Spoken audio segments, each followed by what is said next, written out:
Hello and welcome back to my channel. My name is Push, aka the creative queer, the masculine queen, and thank you so much for clicking on this video. If you're new to this channel, thank you so much for subscribing and for getting us to a step closer to 3K subscribers.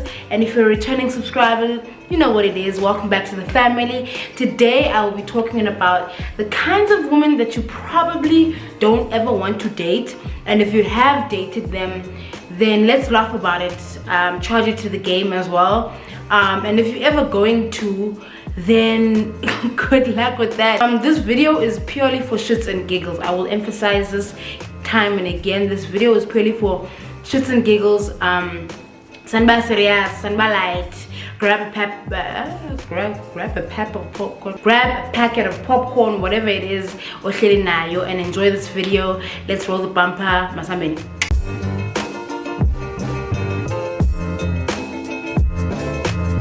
First up is the Chakra Hands. Now, Chakra Hands, if you don't know what a Chakra Hand is, Chakra Hands are those hands, the energies, the hands of the Taurus sun and the moon and the Aries water elements, and they're very in touch and in tune with just energies in general.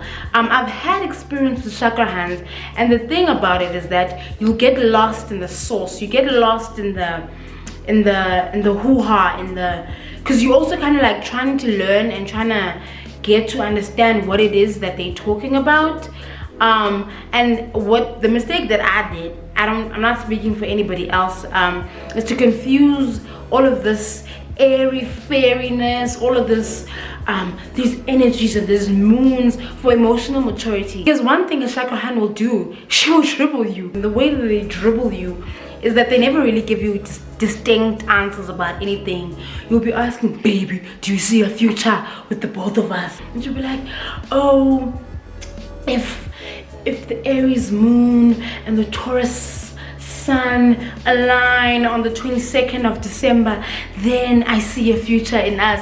Yeah, you will never get the distinct answers to say, yes, I think there's a future in a relationship. We've created a great foundation. I think you're the yin to my yang. As I do it to the relationship. Indoors, I was so long as the same way, you never really get a distinct answer, and you confuse that for emotional maturity. Trust me, it isn't. And all she's trying to do is dribble you, and you've been warned. And don't say I didn't warn you. That's a Chakra Hand for you.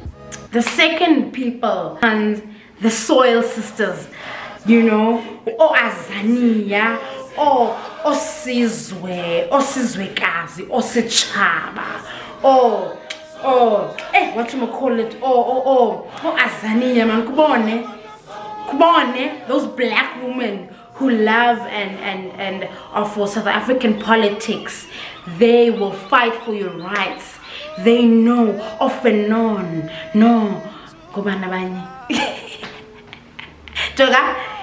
these hands are ready to quote people from a book that has been written about slavery or apartheid or any politics that have to do with blackness, of course, and of course queer politics. If you're at a restaurant with a soil sister, she will fight for you. She will fight for the manager. And I will admit, this is very, very hot, especially coming from a femme presenting woman. For her to fight for you in a restaurant, for her to go head to head with the manager of Tasha's, I don't know leadership, but I know leadership from soil sisters. They will fight for you. They know current affairs.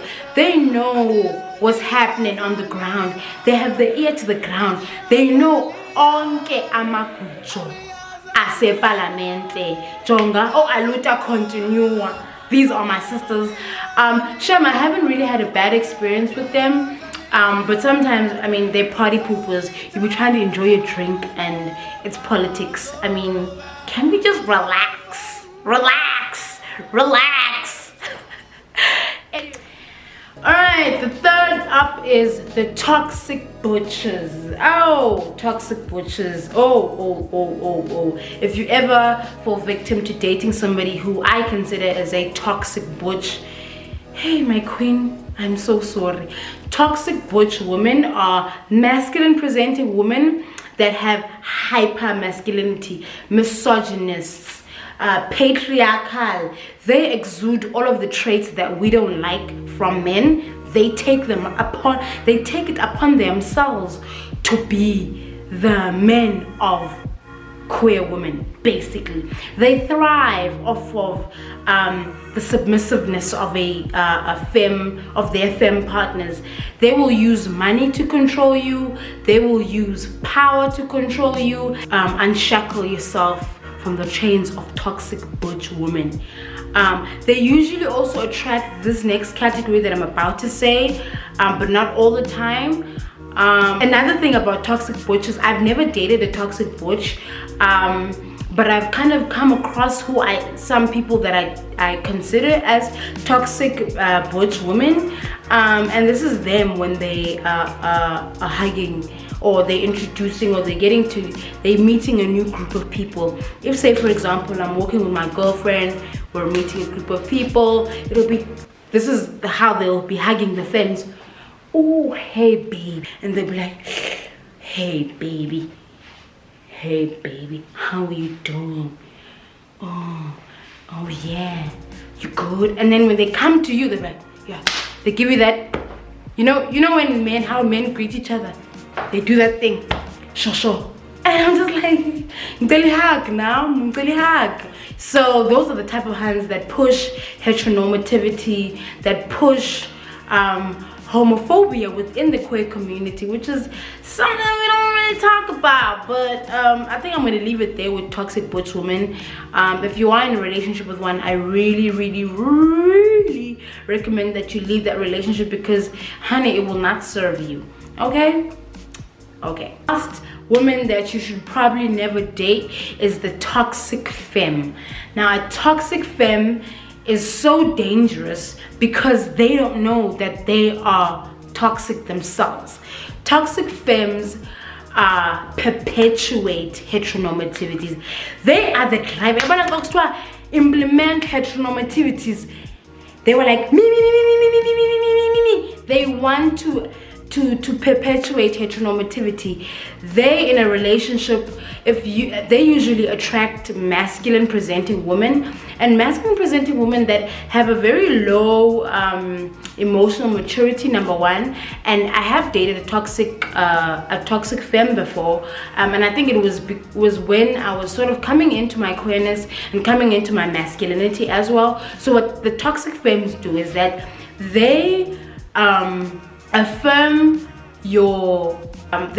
the things about you that are considered to be masculine. Anything that is a performance of masculinity, they will compliment you on, and they will overemphasize that in the relationship. And sometimes you'll confuse it for like affirmation, but really in hindsight it's not affirmation, because this person is only complimenting you because you're opening the door for them, you're pouring the drink, you're taking out the trash, you look nice, you look great, you look masculine. Anything that is considered to be masculine, or anything that requires you as their partner to perform masculinity, they will overemphasize that, they will compliment you on that, because for them that is what that's what attracted you to them. And also they're toxic, so what they do is, yeah, they're toxic, so that's what they're gonna do. And yeah, man, like I said, I've dated one, and I don't ever wish to date one. And at the time when I was dating one, I confused the way she complimented me for affirmation, and I understood why I attracted her, because I was very, like I said, I just came out to myself. I was coming into my queerness, also coming into my masculinity as well. So I kind of needed that like extra push and that extra affirmation. But in hindsight, like I'm saying, it's not. It's things that are a performance. It's not. These are not character traits that she's complimenting on. She's not saying, "Oh, baby, you're smart." She's saying, "Oh, baby, open the door for me. Oh, you're the best girlfriend ever." Both toxic butch and toxic femmes love heteronormativity. They push anything that has to do with the binaries of masculinity and femininity. They don't want to do anything outside of it. Their sex is probably boring because it is always the pillow princess and the masculine and the toxic butch who tells herself that she knows it all, and she's here thinking, oh yes, she does kind of know it all, so she's gonna do nothing. And it's like, so not so much. I would never want to date a toxic femme again. That was skolo. I'm good. Anyway, those are the 4 women that I think that should you date them, you've been warned. If you're currently dating one of these women, good luck. To us who've dated some of these women, we've healed and we're in happier relationships, and I wish all of that for you. With Valentine's Day coming up, if you're in a talking stage with one of these women, or you suspect that one of these women that I've mentioned today is the woman that is in your DMs, suggest that you do some introspection and balega. These types of women I do not highly recommend. But anyway, I've come to the end of my video. If you do like it, please do give it a thumbs up. And let's go to 3K. Yay! Peace in the Middle East.